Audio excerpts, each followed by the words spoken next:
Magandang gabi po sa inyong lahat. Magandang gabi po naman, Father. Nung ako po ay nag-aaral dito sa Maynila, bagong-bago lang ako dito, first year theology sa UST, ang kabilin-bilinan sa akin ng aking tito na pare na siyang tumulong sa akin upang mag-aral ay, sa Maynila,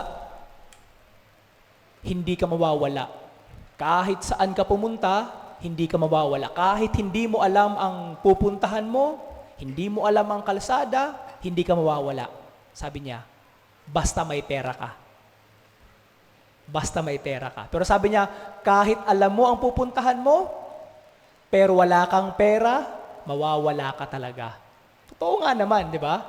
Kahit alam mo yung pupuntahan mo, pero wala ka namang paraan para makapunta doon, hindi ka pa rin makakapunta doon, mawawala ka pa rin.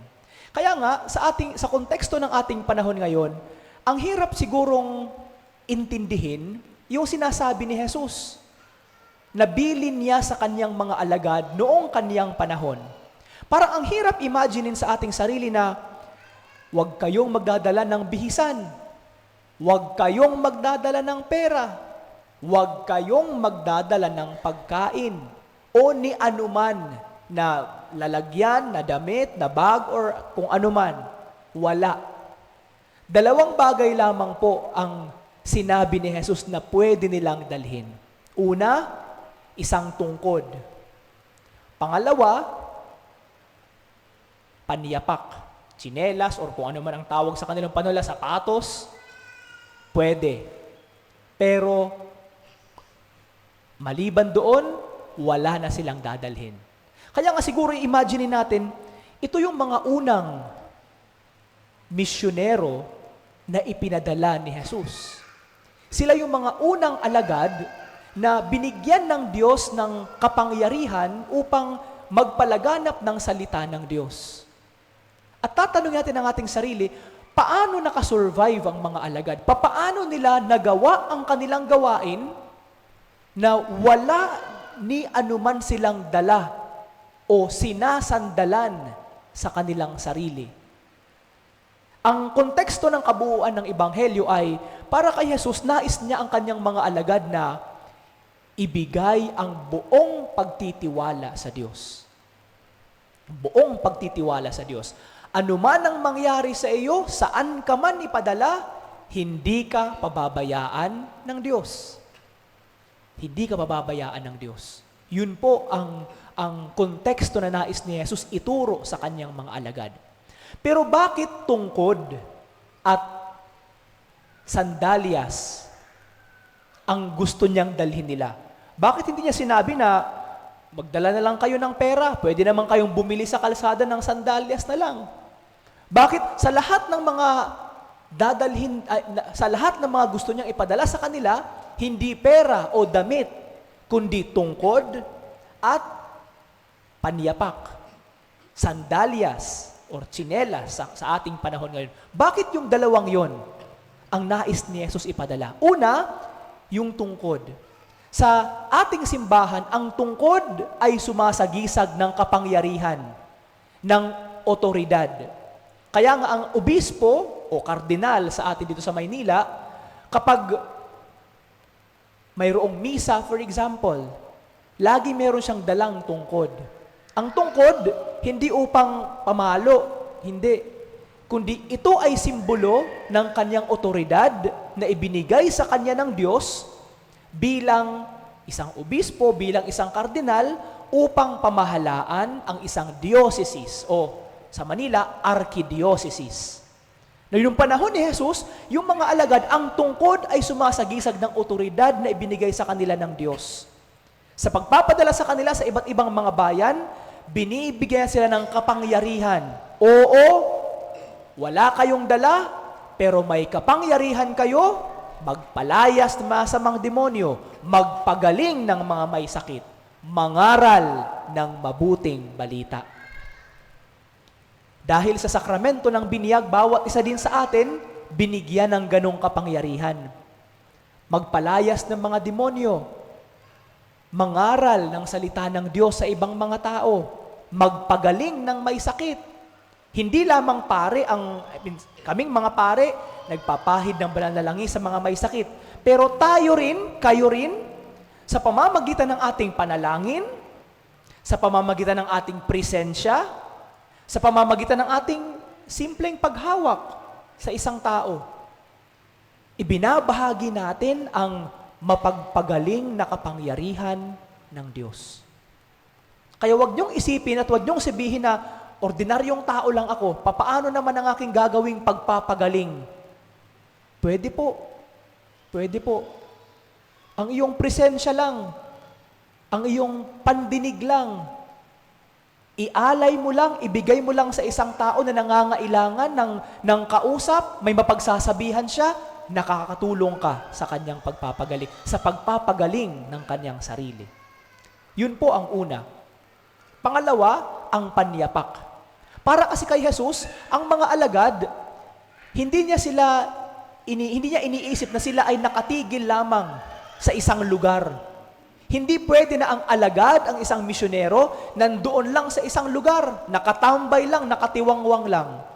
Para kay Jesus, napakahalaga ng panyapak o ng sandalias dahil gagamitin nila ito sa paglalakbay mula sa isang lugar, papunta sa isang lugar, paglipat sa ibang lugar, upang ipalaganap ang salita ng Diyos. Hindi niya binibigyan ang mga alagad, hindi niya sinusugo ang mga alagad na wala man lamang silang gagamiting kagamitan, paraan na magagamit nila para sa pagpapalaganap ng salita ng Diyos.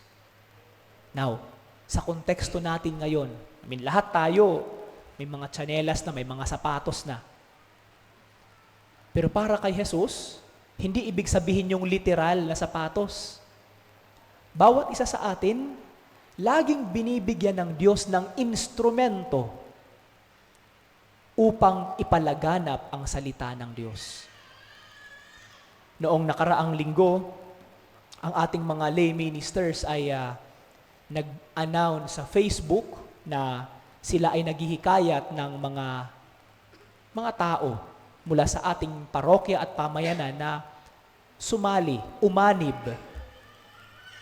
sa ating organisasyon o sa kanilang ministry para magbahagi ng katawan ni Kristo sa mga may sakit at tumulong sa pagbabahagi ng katawan ni Kristo sa loob ng banal na misa. Kung iniisip mo sa iyong sarili na wala kang maitutulong sa simbahan dahil wala ka namang kakayahan, wala ka namang talento, wala ka namang kayamanan, ang pagiging lay minister, isang magandang paraan para ialay mo ang iyong sarili bilang instrumento ng Diyos upang siya ay ibahagi sa mga may sakit nating kaparokya. Sa dati kong parokya, naalala ko ang isang nanay, naghihikayat noon ang aming choir ng mga bata para sa mga gustong sumali sa youth choir ng parokya. Hindi ko alam kung nakilala niya ako, pero narinig ko habang dumadaan ako sa kalsada, sabi ng nanay sa kanyang anak, "Huwag kang sumali sa choir na yan. Wala kang mapapala dyan."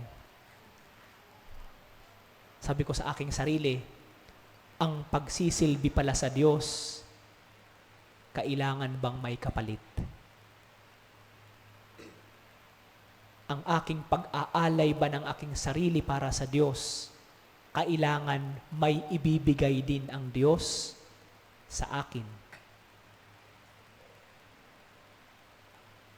Binibigyan tayo ng Diyos ng mga kakayahan, ng mga talento, upang maging instrumento ng ating pagpapalaganap ng salita ng Diyos. Meron tayong talento. Ang ibang mga tao, meron silang mga kayamanan. Ang ibang mga tao, meron silang mga kagamitan. Lahat ng ito, binabahagi ng Diyos, oo, para gamitin mo. Pero, binibigay din sa iyo ng Diyos ito upang gamitin, upang siya ay ibahagi, ipakilala sa ibang mga tao. Pwede mong pagsilbihan ang Diyos sa pamamagitan ng iyong boses. Ang ating mga choir, sigurado ako sila ay naghahanap din ng mga magiging bagong miyembro ng ministry sa ating parokya. Kung sa tingin mo, binigyan ka ng Diyos ng kakayahan, bakit hindi mo pwedeng ialay pabalik sa Kanya ang talento na Kanyang ibinigay sa iyo? Ikaw po, ano po ba yung pwede mong gamitin bilang instrumento ng pagpapalaganap ng salita ng Diyos sa ibang mga tao?